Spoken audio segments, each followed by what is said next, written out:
This is ET, and this here is, well, a Middle Eastern country. Used to be known as Persia. If you're a history buff, you know that.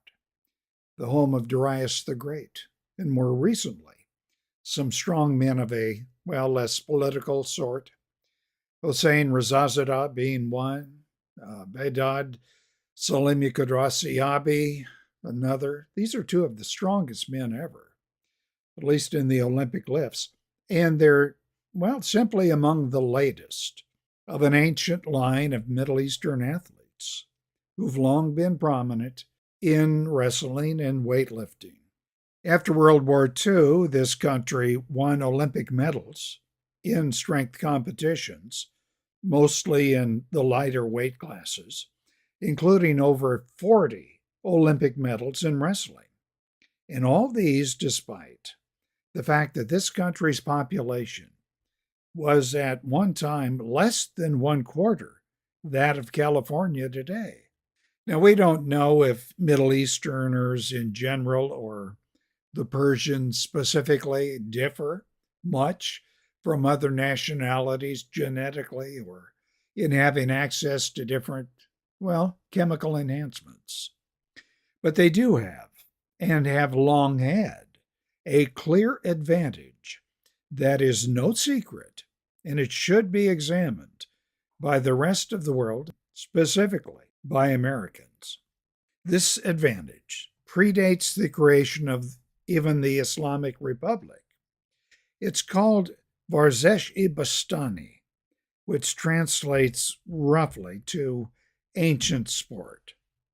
And it's something that students of strength sports believe proved directly responsible for Persian success in not only weightlifting, but wrestling as well. Varzesh-i-Bastani may appear to a Westerner, specifically an American, as something outdated, overly mystical, an artifact, inconsistent with our concept of individualism and competitiveness. Varzesh-i-Bastani originally trained warriors, and it combines the long-known martial arts, calisthenics, strength training, spirituality, ethics, devotion, literature, art, music, so many things, elements that were fused in the pre-Islamic period in Persia.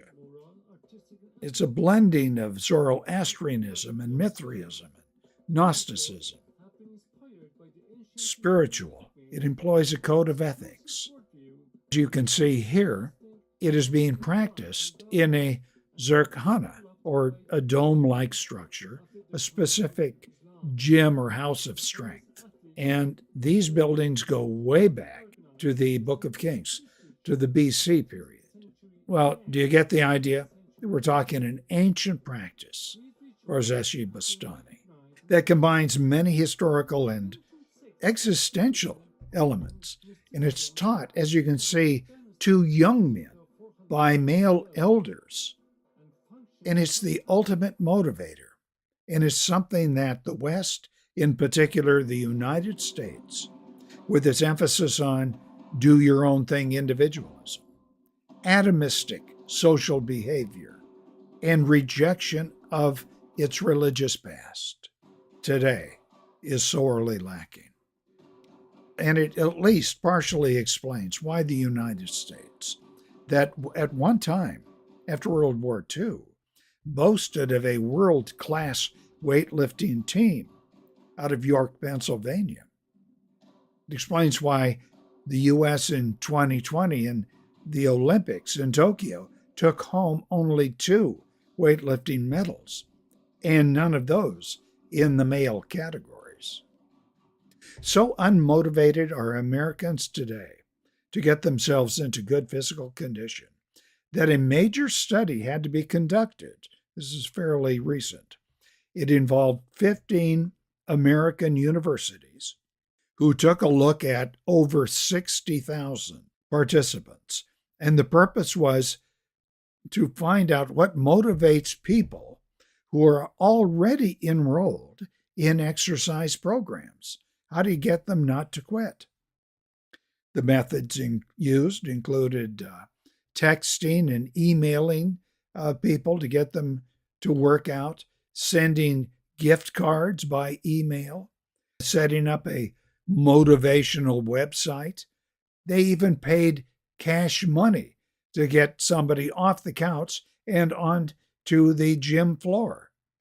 The team leader of that study reported that planning and reminding people and rewarding them worked better if you employed them all together than employing just one of the three.